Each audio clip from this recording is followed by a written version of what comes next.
Hello students, আমি Moumita ma'am. আশা করি তোমরা সকলে খুব ভালো আছো।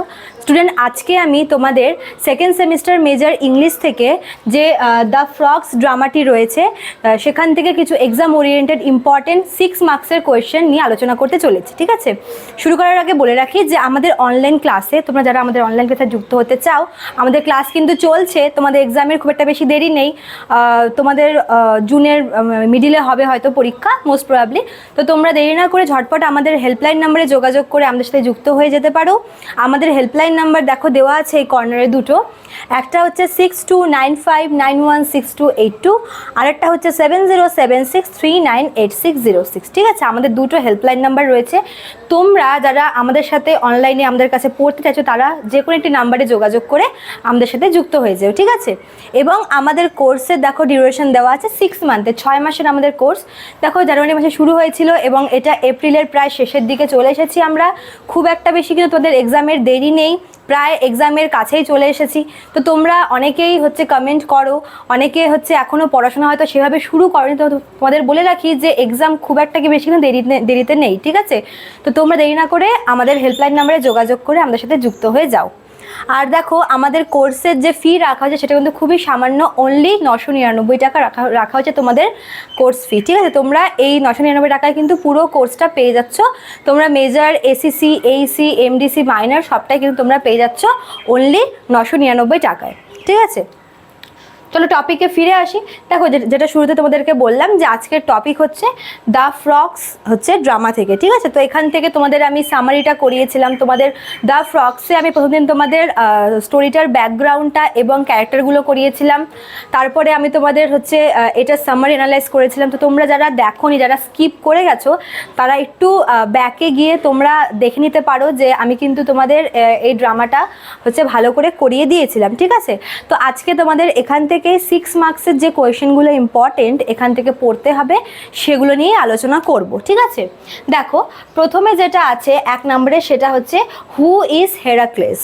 তোমাদের পড়ানোর সময় বলেছিলাম যে হেরাক্লেসকে কিন্তু হারকিউলিসও বলে। ঠিক আছে, এবং হারকিউলিস হচ্ছে একজন গ্রিক লেজেন্ড।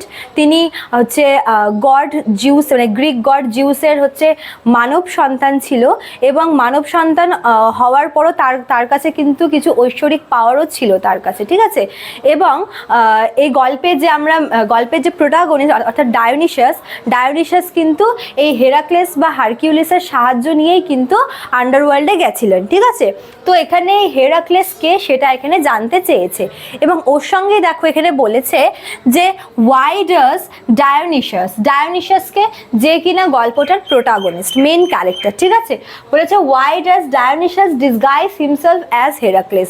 দেখো তোমাদেরকে বললাম যে হেরাক্লেসের কাছ থেকে অ্যাডভাইস নিয়ে, হেরাক্লেসের হেল্প নিয়ে কিন্তু ডায়োনিশাস তার যে আর কি স্লেভ রয়েছে জ্যান্থাস, তাকে নিয়ে আন্ডারওয়ার্ল্ডে গেছিল।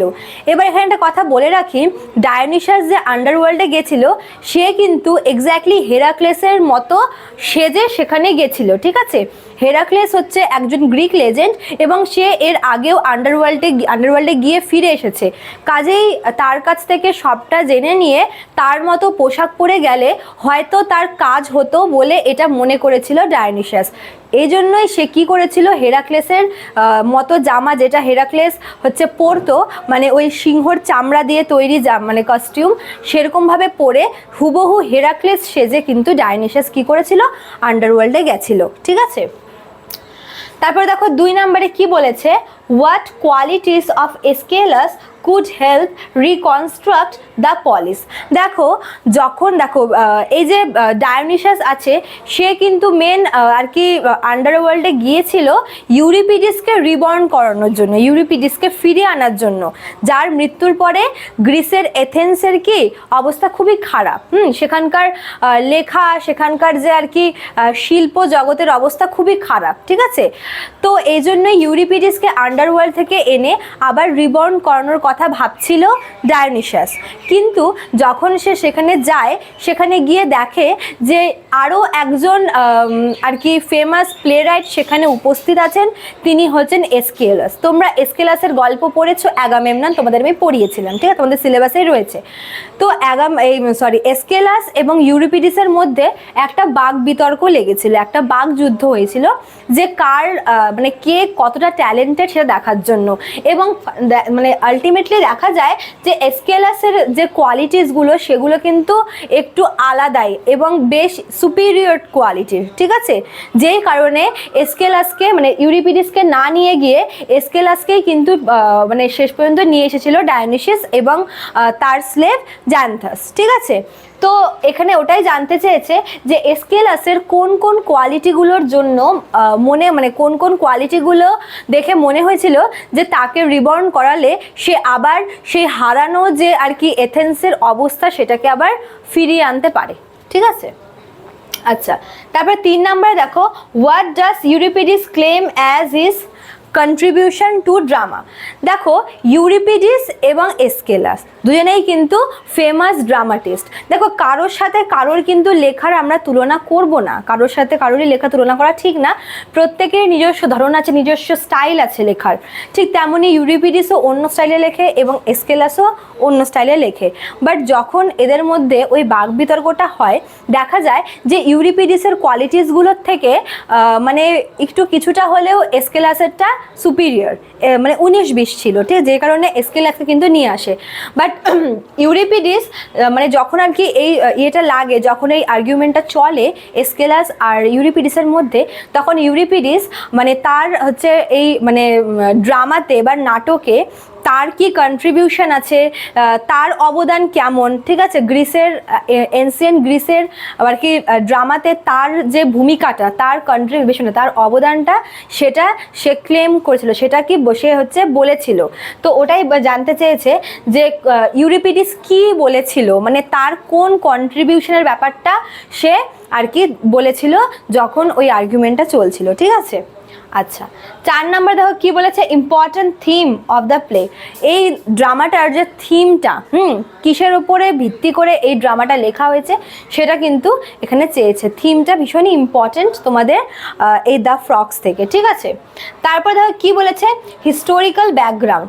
দেখো তোমাদেরকে আমি যখন গল্পটা পড়িয়েছিলাম প্রথম ক্লাসে, তোমাদের আমি ব্যাকগ্রাউন্ডটা এবং ক্যারেক্টারগুলো পড়িয়েছিলাম, ঠিক আছে। তো ওখানে ব্যাকগ্রাউন্ডে তোমাদেরকে বলেছিলাম যে এটা মানে এই ড্রামাটা কোন অবস্থায় লিখেছিলেন অ্যারিস্টোফেন।